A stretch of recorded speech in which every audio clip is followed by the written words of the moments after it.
So hello students, आज हम करने जा रहे हैं पेपर 2 का पार्ट 2। पार्ट फर्स्ट कल हमने करवा दिया था, आज पार्ट 2 है। अगर आपको सीरीज़ पसंद आ रही है तो हमारे चैनल को सब्सक्राइब कर ले ताकि हमारे अपकमिंग वीडियोस का नोटिफिकेशन आपको मिलता रहे। सो मूव करते direct question number 16। Characteristics such as lacking reading fluency, division of words, tendency to art distraction are typical identify characteristics. हो क्या क्या दे रखे कि बच्चे के अंदर रीडिंग फ्लुएंसी नहीं है, मतलब बच्चा तरीके से रीडिंग नहीं कर पा रहा है, बोलने में सक्षम नहीं है। रिवर्जन ऑफ वर्ड्स, मतलब शब्दों को रिवर्स नहीं कर पा रहा है। एंड टेंडेंसी टू डिस्ट्रक्शन, और उसको डिस्ट्रक्शन हो रही है, मतलब वो दूसरों से प्रभावित हो रहा है। तो इसने पूछा है कि इनमें से किसके कैरेक्टरिस्टिक्स होते हैं ये सारे।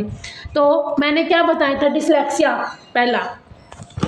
डिसलेक्सिया में मैंने क्या बताया था कि बच्चा बी को डी पढ़ता है, बताया था नहीं। ईशान अवस्थी की वो कंडीशन याद दिलाते हुए मैंने बताया था आपको कि ईशान अवस्थी तो उन्होंने पढ़ने में दिक्कत आती थी, तो वो वर्ड्स का रिवीजन नहीं कर पाता था, सही रिवर्जन नहीं कर पाता था। फिर आता है ऑटिज्म स्पेक्ट्रम डिसऑर्डर ASD, जिसके अंदर तो बच्चे में इंटरेक्शन नहीं हो पाती, सोशली कम्युनिकेट नहीं कर पाता, ठीक है। डिमेंशिया, जब बच्चों की मेमोरी मतलब मेमोरी में कमी आ जाती है, तो ये थोड़ी बोल रहा है इसमें। ADHD अटेंशन डेफिसिट हाइपरएक्टिव, मतलब जब बच्चा बहुत ज़्यादा क्या हो जाता है, अटेंशन मतलब बहुत ज़्यादा हाइपर एक्टिव हो जाता है, इम्पल्सिव होता है, ठीक है। तो उसके अंदर बच्चा डिस्ट्रैक्शन तो करता है, लेकिन उसमें रीडिंग फ्लुएंसी कम नहीं आती और ना ही रिवर्जन ऑफ वर्ड होता है, तो इस वजह से ये ऑप्शन नहीं हो सकता। तो करेक्ट ऑप्शन का जाएगा डिसलेक्सिया। लर्निंग डिसेबिलिटी से क्वेश्चन आ रहे हैं। अब क्वेश्चन नंबर नेक्स्ट में मूव करते हैं। Students feel more motivated to learn, बच्चा एक इन्वायरमेंट में सीखना कब पसंद करता है, कब? व्हेन बिलोंगिंगनेस हो, मतलब उसे अपनापन फील लगे, हाँ कि भाई मैं एक सेफ इन्वायरमेंट में हूँ, बात तो सही है, तभी तो बच्चा पढ़ेगा। डर के माहौल में बच्चा कभी नहीं पढ़ सकता, डर एक सही चीज़ नहीं है, इसी बच्चे की लर्निंग को अफेक्ट करेगा। रिजेक्शन से भी बच्चा नहीं पढ़ेगा। सेफ्टी, हाँ अगर बच्चे के आसपास सेफ्टी होगी तो बच्चा फील करेगा सिक्योर और वो पढ़ाई पे फोकस कर पाएगा। AOD ऑप्शन नंबर 2 इसका करेक्ट ऑप्शन हो गया। मूव करते हैं नेक्स्ट क्वेश्चन पर, क्वेश्चन नंबर 18।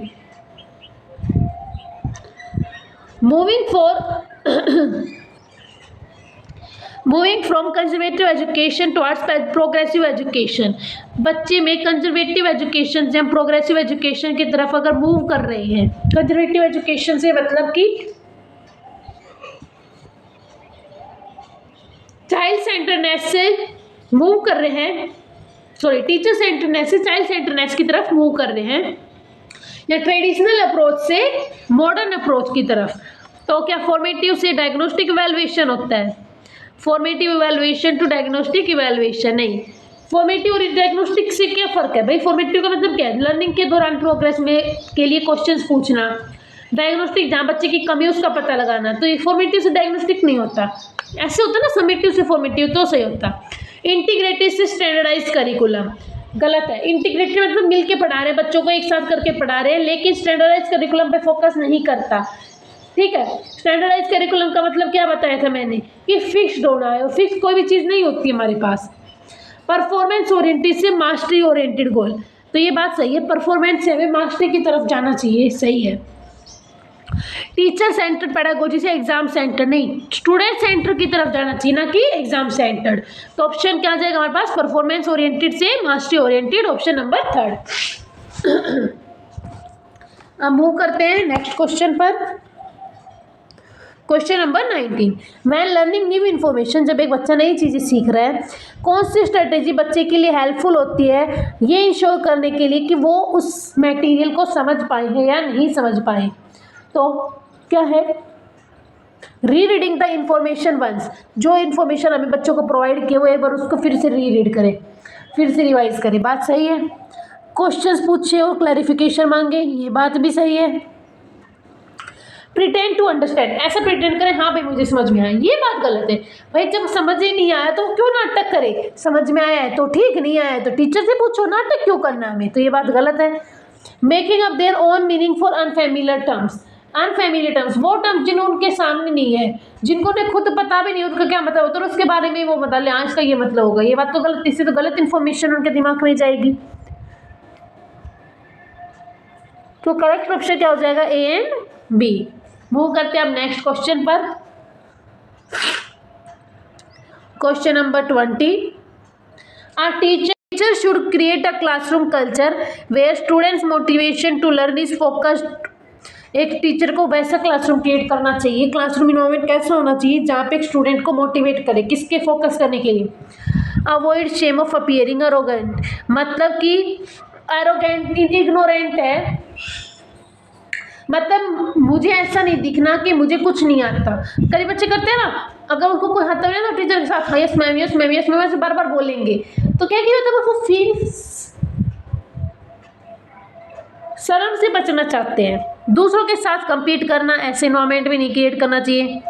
अंडरस्टैंड करना और अप्रिशिएट करना प्रोसेस ऑफ लर्निंग, ये सही है। Prove their worth to other, अपनी कि वो क्या कर सकते हैं वो दूसरों को प्रूव करना, नहीं दूसरों को क्यों प्रूव करने हैं।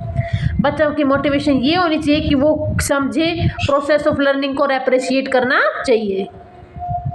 तो ऑप्शन नंबर क्या आ जाएगा इसका, ऑप्शन नंबर 3।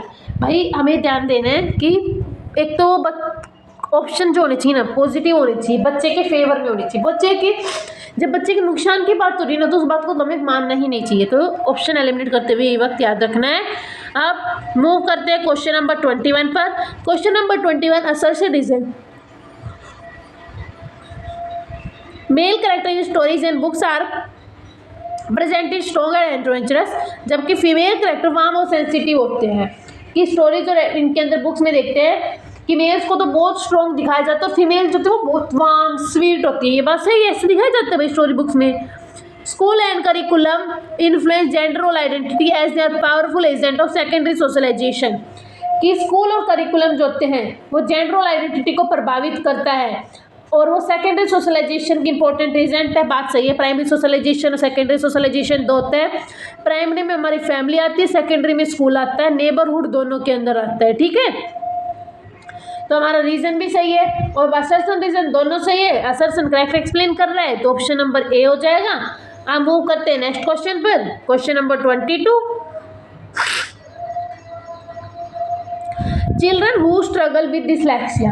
क्या बताया था मैं डिसलेक्सिया का मतलब कि बच्चे को किस में दिक्कत होती है, समझने में दिक्कत होती है,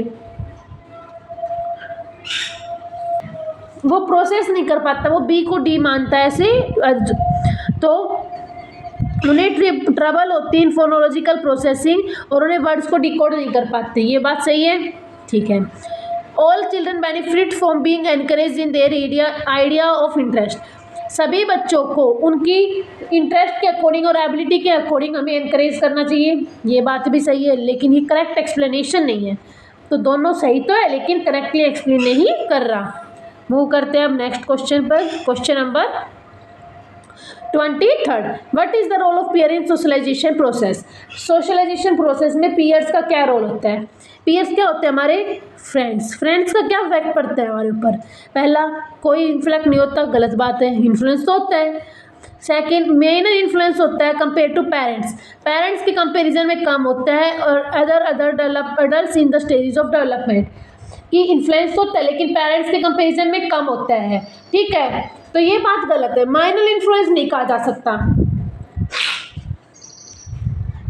पीयर के इन्फ्लुएंस को केवल माइनर नहीं बोल सकते। प्राइमरी एजेंट होते हैं, नहीं प्राइमरी एजेंट में तो हमारी फैमिली आती है। पीयर्स का इन्फ्लुएंस ज़्यादा होता है ड्यूरिंग एडोलसेंस। ये बात सही है, जब हम एडोलसेंट एज में होते हैं 13-14 की एज में, तो हमारे दोस्तों का प्रभाव, हमारे दोस्त जो कहते हैं वो करते हैं। अगर हमारे दोस्त अच्छे हैं तो हम अच्छे तरह बिहेव करेंगे, वो दूसरों को बुली कर रहे हैं तो उनके साथ साथ दूसरों को बुली करने लग जाते हैं, तो उनका इन्फ्लुएंस हमारे ऊपर पड़ता है। मूव करते हैं अब नेक्स्ट क्वेश्चन पर। Question number 24, which of the following statement about learning is not correct. कौन सी स्टेटमेंट लर्निंग के लिए सही नहीं है। पहली, learner creates construct knowledge that make sense to them. कि बच्चों को वैसी नॉलेज क्रिएट करनी चाहिए जिसका कोई मतलब हो, बेमतलब की चीज़ नहीं करनी चाहिए। ये बात सही है। New learning depend on current understanding. जो हमें अब पता है उसके बेस पे हमारी न्यू लर्निंग डिपेंड करती है। ये बात भी सही है। Social interaction hinders the learning. Social interaction जो होती है वो लर्निंग को रोकती है। ये बात गलत है। सोशल इंटरेक्शन लर्निंग को रोकती नहीं है, उसमें हमें अच्छा फ़ायदा मिलता है। सोशलाइजेशन से हम सीखते हैं। प्राइमरी सोशलाइजेशन, सेकेंडरी सोशलाइजेशन पढ़ा तो है हमने, the most meaningful learning occur within the real world task, मतलब जब हम अपनी रियल लाइफ से कनेक्ट करके पढ़ते हैं तो हमारी लर्निंग और भी अच्छी होती है। ये बात भी सही है। तो करेक्ट ऑप्शन जो कि नॉट करेक्ट है वो है थर्ड, कि सोशल इंटरेक्शन से हमारी लर्निंग रुक जाती है। ये ऑप्शन गलत है। मूव करते हैं अब next question, question number 25। As per constructivist approach of learning is facilitated. Constructivist के अकॉर्डिंग जब बच्चा अपनी खुद से नॉलेज कंस्ट्रक्ट करता है, एक्टिवली पार्टिसिपेट करता है, उस दौरान क्या होती है, एक्टिविटीज जो होती है वो इंटरेक्टिव होनी चाहिए, कोलेबरेटिव होनी चाहिए। Yes. Second, content is disconnect नहीं करना चाहिए कंटेंट को, ये बात गलत है। पेडागोजी टीचर सेंट्रिक नहीं होनी चाहिए, कैसे होनी चाहिए, चाइल्ड सेंटर्ड होनी चाहिए। टास्क आर डिसऑर्डर, अभी कल हमने क्वेश्चन में क्या था कि डिसऑर्डर मैनर में कोई काम नहीं देना है, ऑर्डरली हो तो ये तो बच्चे को समझ में आएगा। भाई डिसऑर्डरली क्या है, जंबल वर्ड हो गया वो तो इसका करेक्ट ऑप्शन क्या आ जाएगा, ऑप्शन नंबर 1 की एक्टिविटीज क्या होनी चाहिए, इंटरेक्टिव होनी चाहिए। मूव करते हैं नेक्स्ट क्वेश्चन, क्वेश्चन नंबर 26। इस बार बहुत ज़्यादा सर्सन रीजन आए हुए थे पिछले साल, तो इस बार देखना, फोकस करना कि सर्सन रीजन की ज़्यादा से ज़्यादा प्रैक्टिस करो। Though height body are inherited characteristics, good nutrition and exercise also make a difference. भाई क्या कह रहे हैं कि हाइट और बॉडी बेसिक से हमें जेनेटिक फैक्टर्स के लिए होती है, लेकिन अगर हम अच्छा न्यूट्रिशन लेंगे, एक्सरसाइज करेंगे तो आप इसको इन्फ्लुएंस कर सकते, इसको चेंज कर सकते हैं। तो ये बात हमारी सही है। रीज़न है कि heredity and environment of interact in their effect on in development, कि हेरिडिटी और इन्वायरमेंट एक दूसरे की इफेक्ट करके डेवलपमेंट को अफेक्ट करते हैं। हमने बताया था development is equal to the product of heredity and environment, तो ये एक प्रिंसिपल था। तो हमारा ये भी बात सही है, असर्शन रीजन दोनों ट्रू है, इसका करेक्ट एक्सप्लेनेशन है। तो आंसर क्या आ जाएगा, ऑप्शन नंबर 1। मूव करते हैं अब नेक्स्ट क्वेश्चन, क्वेश्चन नंबर 27, कि इन एन इंक्लूसिव क्लासरूम, एक इंक्लूसिव क्लासरूम है, अडेप्टेशंस कैसे चेंजेस लाने चाहिए। पहला, लर्निंग गोल्स, लर्निंग के गोल्स होने चाहिए कि हम कुछ भी पढ़ रहे हैं, क्यों पढ़ रहे हैं उसका हमें पता होना चाहिए, बात सही है। टीचिंग लर्निंग स्ट्रेटेजीज में चेंज लाने चाहिए, ये बात भी सही है, अलग अलग तरीके से हमें बच्चों को पढ़ाना चाहिए। सपोर्ट प्रोवाइड करनी चाहिए, ये बात भी सही है, और असेसमेंट लेना चाहिए बच्चों का, ये भी सही है, चारों सही है। तो ऑप्शन नंबर 4 आ गया, ABCD and all correct. Move करते हैं नेक्स्ट क्वेश्चन पर, which of the following does not come under the category of sensory impairment, जिसमें सेंस ऑर्गन में इफेक्ट होता है। कलर ब्लाइंडनेस क्या होता है, आई में, हार्ड ऑफ हियरिंग ईयर में, पार्शियल लॉस ऑफ विजन आई में, तो ये सारे क्या आई सेंस ऑर्गन के, लेकिन डिस्ग्राफिया का होता है हमारे मेंटलिटी का आ रहा है, ना कि सेंस ऑर्गन का। तो सही आंसर क्या हो जाएगा हमारे पास, डिस्ग्राफिया।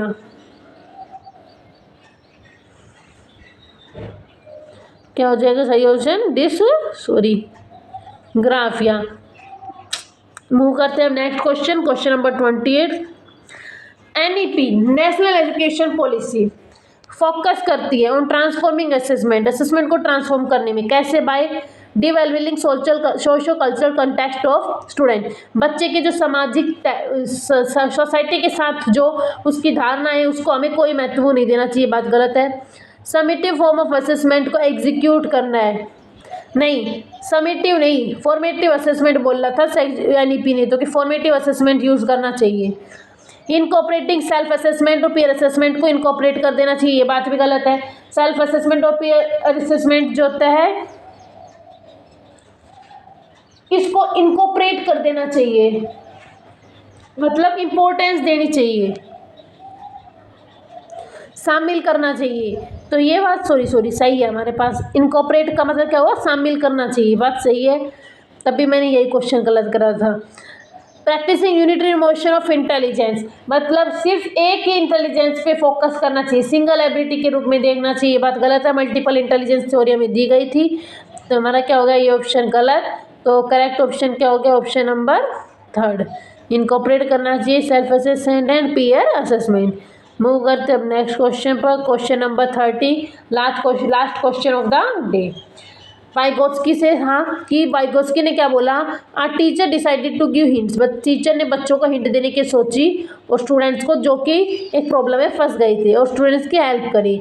ऐसा करने से टीचर क्या प्रोत्साहित कर रहा है, एसिमुलेशन, भाई ये प्रोसेस तो जीन पियाजे ने दिया था। फंक्शनल फिक्सनेस तो कभी होनी नहीं चाहिए। कलेक्टिव मोनोलॉग और स्कैफोल्डिंग। 2 बज गए। क्या होता है कलेक्टिव मोनोलॉग? मतलब जब चिल्ड्रन अपने कंसेप्ट को आसपास से बोलते हैं और लेकिन उनका वास्तव में एक दूसरे के आइडिया को कोई रिस्पॉन्ड नहीं करना होता है, तो वो हो गया कलेक्टिव मोनोलॉग। पर ये भी गलत है। स्कैफोल्डिंग प्रोवाइड करना चाहिए। मैंने बताया था वाइगोत्स्की ने 2 चीज़ें बताई थी, ZPD zone of proximal development and MQ more knowledgeable person, और स्कैफोल्डिंग। स्कैफोल्डिंग क्या होती है? हेल्प होती है। ठीक है, इसी के साथ इसका करेक्ट आंसर हो जाएगा स्कैफोल्डिंग। तो आज का हमारा ये पेपर भी फिनिश होता है। अब मिल देंगे नए पेपर के साथ। अगर आप चाहते हो कि मैं किसी और सब्जेक्ट स्पेसिफिक पे भी ऐसे PYQs बनाऊं तो आप कमेंट बॉक्स में मैसेज डाल देना। With this, thank you, have a nice day.